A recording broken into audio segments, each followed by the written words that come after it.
तो साथियों, कैसे हैं आप लोग? आशा करता हूं आप लोग अच्छे होंगे। आज हम लोग कक्षा 10 रसायन विज्ञान का अंतिम चैप्टर या चौथा चैप्टर कार्बन और उसके यौगिक के बारे में पढ़ेंगे। इसमें सबसे पहले हम कार्बन के बारे में पढ़ेंगे। तो ऑक्सीजन और हाइड्रोजन के पश्चात, ऑक्सीजन और हाइड्रोजन के बाद कार्बन जीवन के लिए तीसरा सबसे महत्वपूर्ण तत्व है। तो कार्बन जो होता है ऑक्सीजन और हाइड्रोजन के बाद जीवन के लिए तीसरा सबसे महत्वपूर्ण तत्व है। कार्बन शब्द की उत्पत्ति लैटिन भाषा के कार्बो से हुई है, जिसका अर्थ है कोयला होता है। तो कार्बन जो शब्द है इसकी उत्पत्ति लैटिन भाषा के कार्बो से हुई है, जिसका अर्थ कोयला होता है। भूपर्पटी में खनिजों के रूप में इसकी मात्रा 0.02% उपस्थित होती है और वायुमंडल में कार्बन जो होता है कार्बन डाइऑक्साइड के रूप में उपस्थित रहता है। इसके अलावा ईंधन जैसे लकड़ी, कोयला, एलपीजी, सीएनजी, कपड़े, पेपर, प्लास्टिक, चमड़ा, दवाइयाँ सभी कार्बन के बने होते हैं। तो कार्बन शब्द की उत्पत्ति जो होती है कार्बो लैटिन भाषा के कार्बो शब्द से हुई है, जिसका अर्थ कोयला होता है। भूपर्पटी में खनिजों के रूप में इसकी मात्रा 0.02% होती है और वायुमंडल में कार्बन डाइऑक्साइड 0.03% उपस्थित होता है।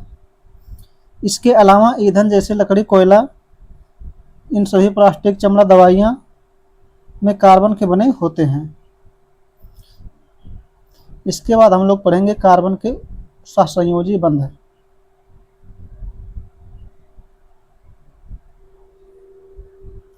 कार्बन में सहसंयोजी बंध, कोवैलेंट बॉन्ड इन कार्बन।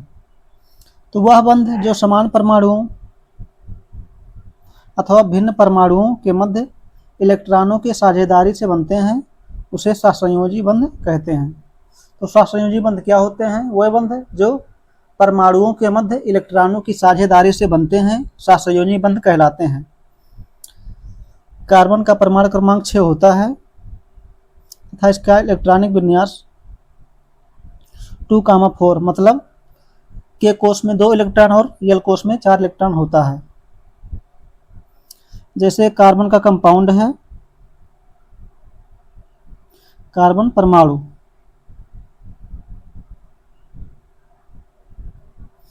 जिसमें जो पहला होता है पहला कक्ष, इसको के कोष कहते हैं। पहले को के कोष कहते हैं और दूसरा जो कोष होता है उसको एल कहते हैं। तो के कोष में 2 इलेक्ट्रॉन होता है और एल कोष में 4 इलेक्ट्रॉन होता है। तो इसका इलेक्ट्रॉनिक विन्यास 2,4 होगा। इसमें जो एल कोष है ये बाह्य कोष है, इसमें 4 इलेक्ट्रॉन रहता है। अर्थात कार्बन के बाह्य कोष में 4 इलेक्ट्रॉन होता है और इसका अष्टक 2 प्रकार से पूर्ण हो सकता है। अष्टक पूरा करने के लिए बाह्य कोष में 8 इलेक्ट्रॉन होना चाहिए, तो इसके पास 4 इलेक्ट्रॉन है। या तो यह 4 इलेक्ट्रॉन और ग्रहण कर ले अथवा 4 इलेक्ट्रॉन का त्याग कर दे, या 4 इलेक्ट्रॉन का साझा करके भी यह अपना अष्टक पूरा कर सकता है।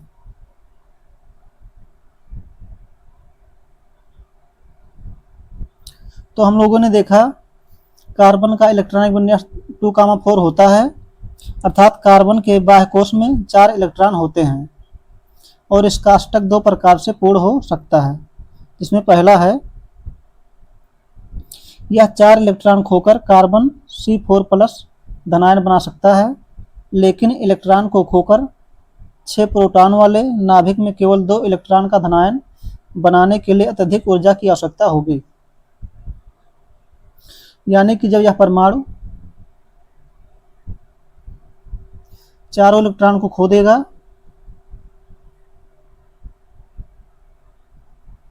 तो इसे C4 प्लस बनाने के लिए बहुत अधिक ऊर्जा की आवश्यकता होगी, जबकि यह संभव नहीं है।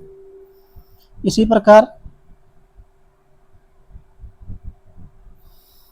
ये 4 इलेक्ट्रॉन ग्रहण करके C4 माइनस ऋणायन बना सकता है, लेकिन 6 प्रोटॉन वाले नाभिक के लिए 10 इलेक्ट्रॉन धारण करना कठिन होगा।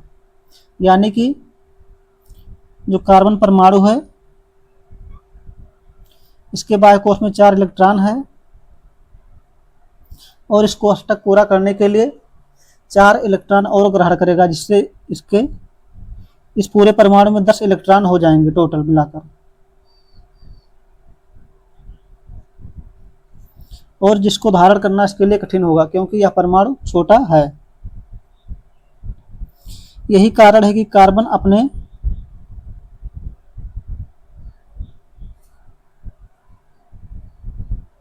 परमाणुओं या दूसरे तत्वों के परमाणुओं के साथ इलेक्ट्रॉनों की साझेदारी कर लेता है।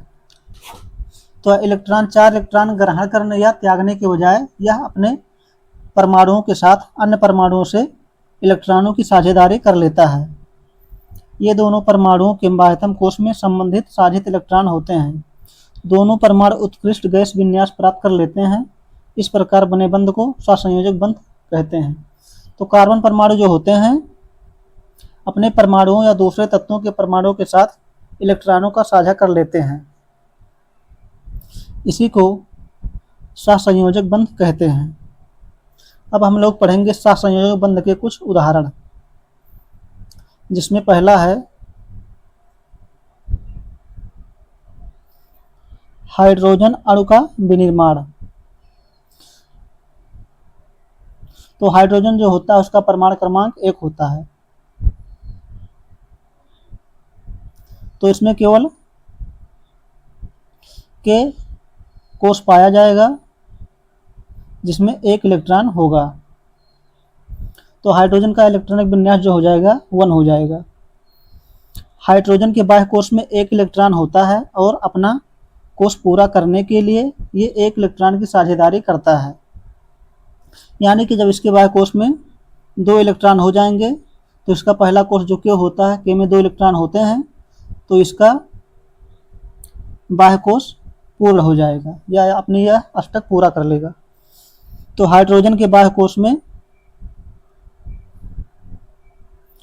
1 इलेक्ट्रॉन होता है और अपना कोष पूरा करने के लिए 1 इलेक्ट्रॉन की साझेदारी करता है। इस प्रकार 2 हाइड्रोजन परमाणु अपने इलेक्ट्रॉन का साझा करके H2 बना लेते हैं, जिससे प्रत्येक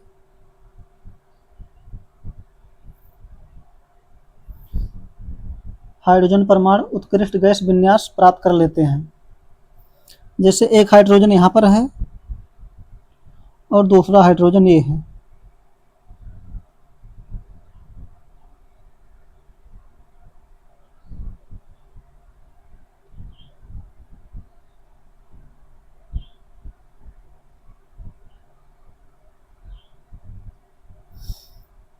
तो पहला जो हाइड्रोजन है यह दूसरे हाइड्रोजन से 1 इलेक्ट्रॉन का साझा कर लेगा और जो दूसरा वाला हाइड्रोजन है यह पहले हाइड्रोजन से 1 इलेक्ट्रॉन का साझा कर लेगा।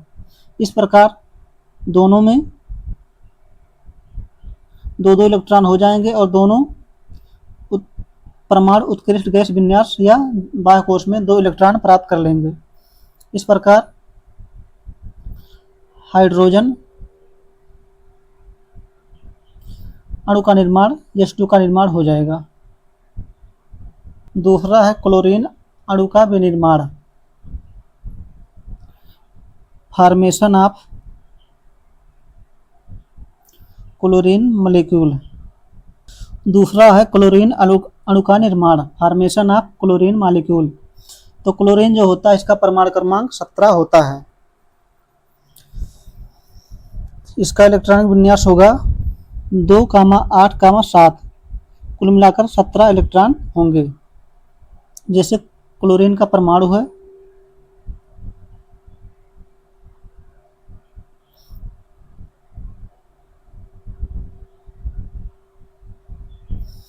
जिसमें K कोष में 2 इलेक्ट्रॉन,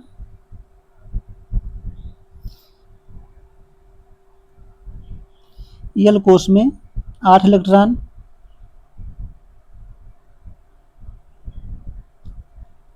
और यम कोष में, तीसरे कोष में 7 इलेक्ट्रॉन होंगे। तो यह इसको अपना अष्टक पूरा करने के लिए इसके बाह्य कोष में 7 इलेक्ट्रॉन हैं। अपना अष्टक पूरे करने के लिए यह 1 इलेक्ट्रॉन का ग्रहण करेगा, जिससे इसके बाह्य कोष में 8 इलेक्ट्रॉन हो जाएंगे। तो क्लोरीन का परमाणु क्रमांक 17 होता है। इसका इलेक्ट्रॉनिक विन्यास 2,8,7 हो जाएगा।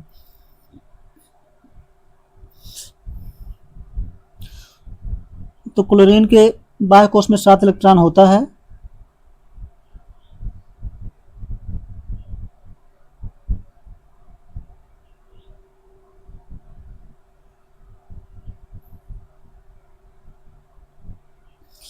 यह अपना अष्टक पूरा करने के लिए दूसरे परमाणु से 1 इलेक्ट्रॉन का साझा कर लेता है, और दूसरा क्लोरीन जो भी है यह भी 1 इलेक्ट्रॉन का साझा कर लेता है, जिससे दोनों का अष्टक पूरा हो जाता है और क्लोरीन अणु का निर्माण हो जाता है। तो यहाँ पर यह 1 इलेक्ट्रॉन का साझा दूसरे परमाणु के साथ करता है,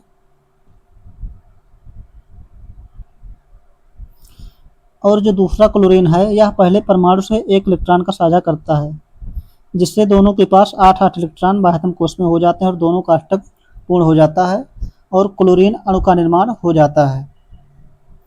इसके बाद अगला है ऑक्सीजन अणु का निर्माण।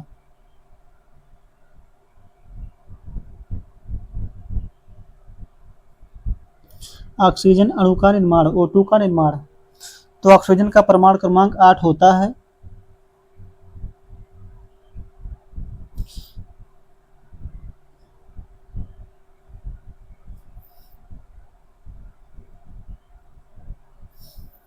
तो ऑक्सीजन के कोष में 2 इलेक्ट्रॉन और एल कोष में 6 इलेक्ट्रॉन रहते हैं।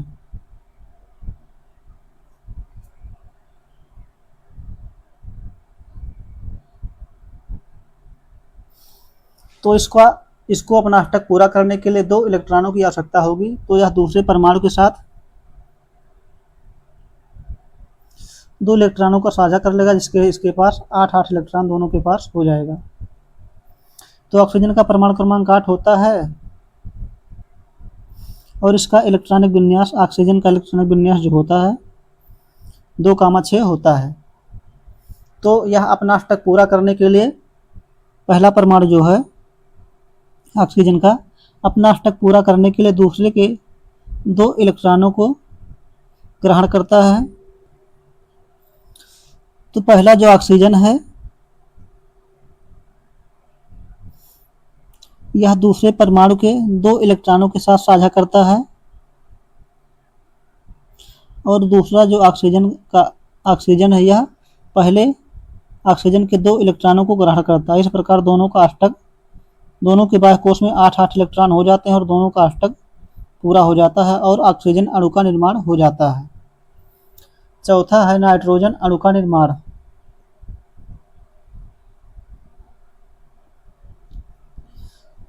तो नाइट्रोजन का परमाणु क्रमांक 7 होता है। इसके बाह्य कोष में 5 इलेक्ट्रॉन होगा। इसका इलेक्ट्रॉनिक विन्यास बनेगा 2,5।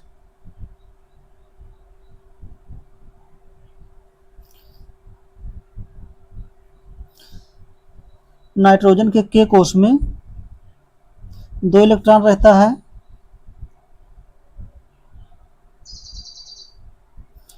और एल कोष में 5 इलेक्ट्रॉन। तो इसको अपना अष्टक पूरा करने के लिए 3 और अतिरिक्त इलेक्ट्रॉनों की आवश्यकता होगी, जिससे इसके बाह्य कोष में 8 इलेक्ट्रॉन पूरा हो जाएगा। तो यह अपने दूसरे नाइट्रोजन के साथ 3 इलेक्ट्रॉन ग्रहण करेगा, जिससे इसके बाह्य कोष में 8 इलेक्ट्रॉन पूरा हो जाएगा। नाइट्रोजन का परमाणु क्रमांक 7 होता है। इसका इलेक्ट्रॉनिक विन्यास 2,5 होगा। के कोष में 2 इलेक्ट्रॉन और एल कोष में 5 इलेक्ट्रॉन। तो इसको अपना अष्टक पूरा करने के लिए 3 और इलेक्ट्रॉनों की आवश्यकता होती है, जिसको पूरा करने के लिए यह पहला जो नाइट्रोजन है दूसरे नाइट्रोजन से 3 इलेक्ट्रॉनों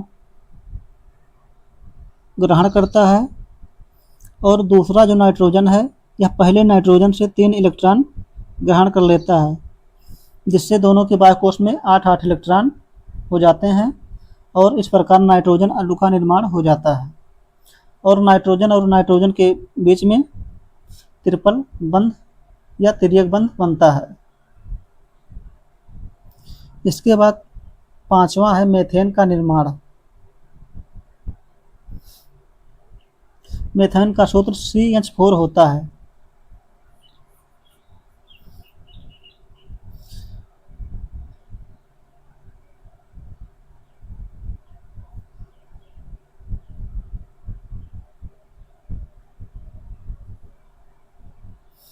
तो यहाँ पर जो कार्बन है, कार्बन के बाह्य कोश में कितना इलेक्ट्रॉन होता है? 4 इलेक्ट्रॉन होता है।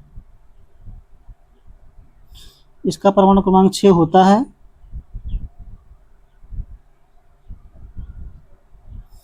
के कोश में 2 इलेक्ट्रॉन और एल कोश में 4 इलेक्ट्रॉन होता है, यानी कि बाह्य कोश में 4 इलेक्ट्रॉन होता है। कुल मिलाकर 6 इलेक्ट्रॉन होते हैं। तो यह अपना अष्टक पूरा करने के लिए हाइड्रोजन के परमाणुओं से एक इलेक्ट्रॉनों का साझा करेगा, जिससे इसके बाह्य कोश में 8 इलेक्ट्रॉन हो जाएगा और यह अपना अष्टक पूरा कर लेगा।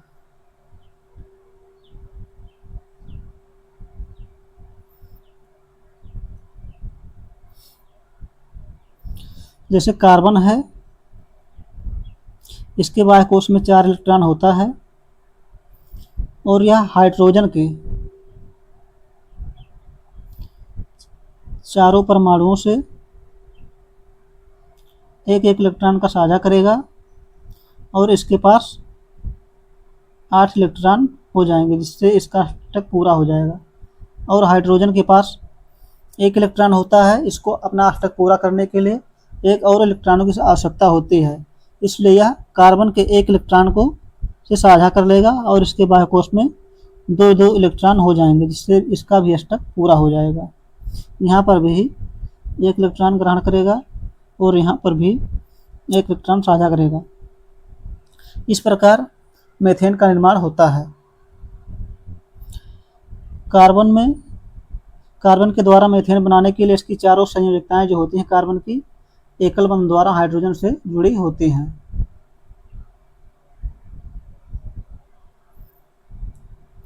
इसे सहसंयोजक बंध भी कहते हैं। यहाँ पर 1 इलेक्ट्रॉनों का साझा हुआ है। इसके बाद अगला कंपाउंड है NH3, जिसको अमोनिया कहते हैं।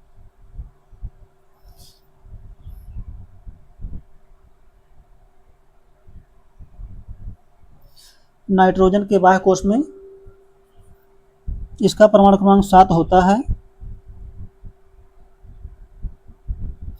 के कोश में 2 इलेक्ट्रॉन और एल कोश में 5 इलेक्ट्रॉन होता है, यानी कि बाह्य कोश में 5 इलेक्ट्रॉन है। तो इसको अपना अष्टक पूरा करने के लिए 3 और इलेक्ट्रॉनों की आवश्यकता होगी।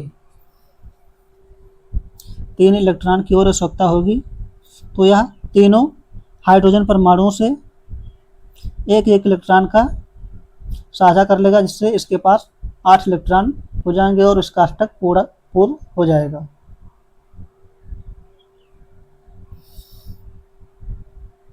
नाइट्रोजन है, इसके बाह्य कोश में 5 इलेक्ट्रॉन होता है और यह 3 हाइड्रोजन के साथ एक इलेक्ट्रॉनों का साझा करेगा, जिससे इसके बाह्य कोश में 8 इलेक्ट्रॉन हो जाएगा। तो 5 इसके पास पहले से है और तीनों हाइड्रोजन के साथ एक इलेक्ट्रॉन का साझा करके इसके पास 8 इलेक्ट्रॉन हो जाएंगे, जिससे इसका अष्टक पूर्ण हो जाएगा। और हाइड्रोजन जो होता है नाइट्रोजन से एक इलेक्ट्रॉन का साझा करके यह अपना भी अष्टक पूरा कर लेगा। इसके बाह्य कोश में 2 इलेक्ट्रॉन हो जाएंगे। इस प्रकार अमोनिया NH3 का निर्माण होता है। अगला है H2O या जल।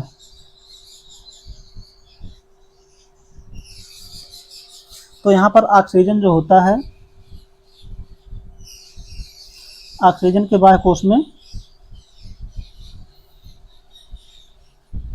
6 इलेक्ट्रॉन होता है।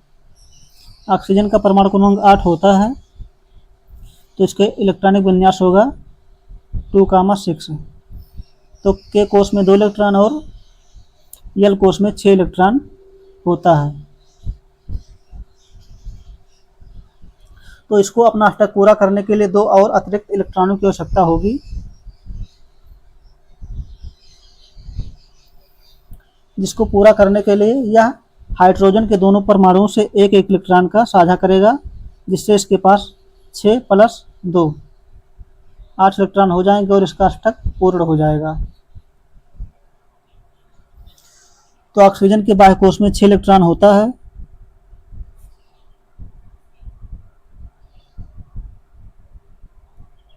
और यह हाइड्रोजन के एक एक इलेक्ट्रॉन के साथ साझा करता है, जिससे इसके बाह्य कोश में कुल मिलाकर 8 इलेक्ट्रॉन हो जाते हैं, जिससे इसका अष्टक पूरा हो जाता है।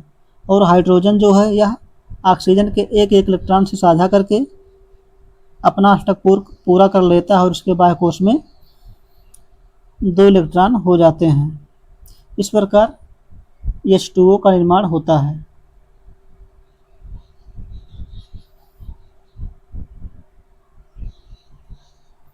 अगला है एथेन।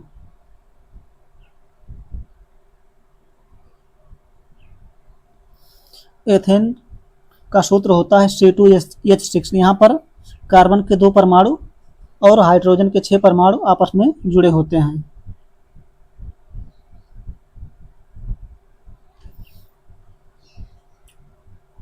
तो कार्बन जो होता है इसके बाह्य कोश में कितने इलेक्ट्रॉन होते हैं? 4 इलेक्ट्रॉन होते हैं।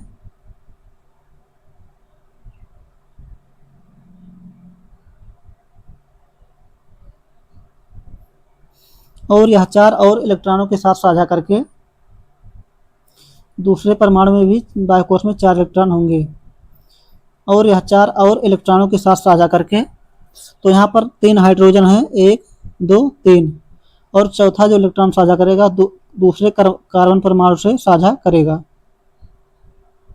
तो 4 और तीनों हाइड्रोजन के साथ और दूसरे जो कार्बन परमाणु है इससे 1 इलेक्ट्रॉन ग्रहण करके इसके बाह्य कोश में 8 इलेक्ट्रॉन हो जाएगा।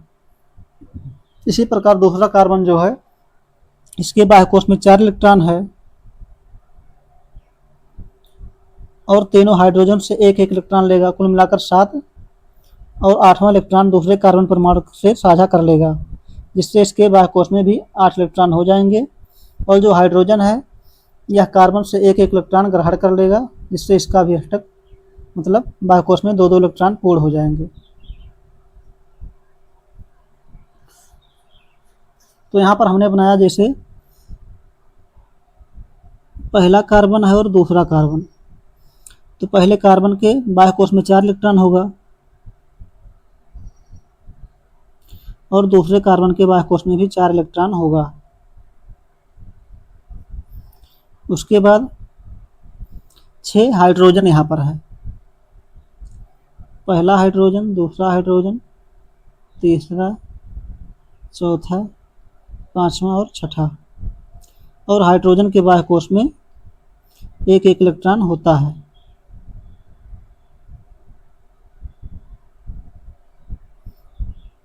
तो हाइड्रोजन जो है अपना इसके बाह्य कोश में 2 इलेक्ट्रॉन पूरा होने के लिए यह कार्बन से 1 1 इलेक्ट्रॉन ग्रहण करेगा। इसमें भी 2 इलेक्ट्रॉन पूर्ण हो जाएंगे, इसमें भी 2 इलेक्ट्रॉन, इसमें भी 2 इलेक्ट्रॉन, इसमें भी 2 इलेक्ट्रॉन, इसमें भी 2 इलेक्ट्रॉन और इसमें भी 2 इलेक्ट्रॉन पूर्ण हो जाएंगे। और जो कार्बन है इसके बाह्य कोश में 4 इलेक्ट्रॉन है, तो इसको अपना अष्टक पूरा करने के लिए तीनों हाइड्रोजन से 1 1 इलेक्ट्रॉन लेगा और दूसरे कार्बन से 1 इलेक्ट्रॉन लेगा, जिससे इसके पास 8 इलेक्ट्रॉन पूर्ण हो जाएगा। इसी प्रकार दूसरा कार्बन भी, इसके पास 4 इलेक्ट्रॉन पहले से हैं, तीनों हाइड्रोजन से 1 1 इलेक्ट्रॉन लेगा 7, और पहले कार्बन से 1 इलेक्ट्रॉन ग्रहण कर लेगा, जिससे इसके पास कुल मिलाकर 8 इलेक्ट्रॉन हो जाएंगे। इस प्रकार एथेन का निर्माण होता है। इसके बाद अगला है प्रोपेन, जिसका सूत्र होता है C3H8। यहाँ पर कार्बन के 3 परमाणु हैं। प्रोपेन में 3 परमाणु हैं और तीनों के पास एक एक इलेक्ट्रॉन है।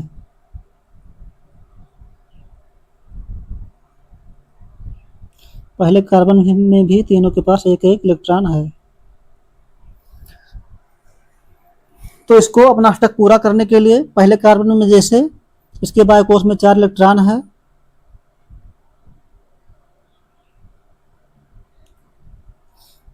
तो यह तीनों हाइड्रोजन से एक एक इलेक्ट्रॉन ग्रहण करेगा और दूसरे कार्बन परमाणु के साथ एक इलेक्ट्रॉन ग्रहण करके इसके पास 8 इलेक्ट्रॉन हो जाएंगे। इसी प्रकार दूसरा कार्बन भी अपने चारों इलेक्ट्रॉन और प्रत्येक हाइड्रोजन दोनों हाइड्रोजन से एक एक इलेक्ट्रॉन ग्रहण करेगा, 6 इलेक्ट्रॉन, और दोनों कार्बन से एक एक इलेक्ट्रॉन ग्रहण करेगा, जिससे इसके पास 8 इलेक्ट्रॉन हो जाएगा। और तीसरा जो कार्बन है इसके बाह्य कोश में 4 इलेक्ट्रॉन पहले से है, तीनों हाइड्रोजन से एक एक इलेक्ट्रॉन ग्रहण करेगा और दूसरे कार्बन से एक इलेक्ट्रॉन का साझा करेगा, जिससे इसके बाह्य कोश में भी 8 इलेक्ट्रॉन हो जाएंगे। इस प्रकार प्रोपेन का निर्माण होता है। यहाँ पर प्रोपेन की संरचना देखेंगे।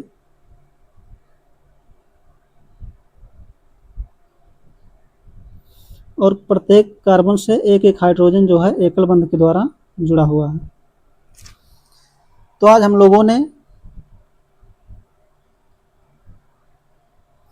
कार्बन और उसके यौगिक के बारे में सबसे पहले कार्बन के बारे में पढ़ा, उसके बाद कार्बन में जो सहसंयोजी बंध बनता है इलेक्ट्रॉनों के साझे के द्वारा उसके बारे में पढ़ा,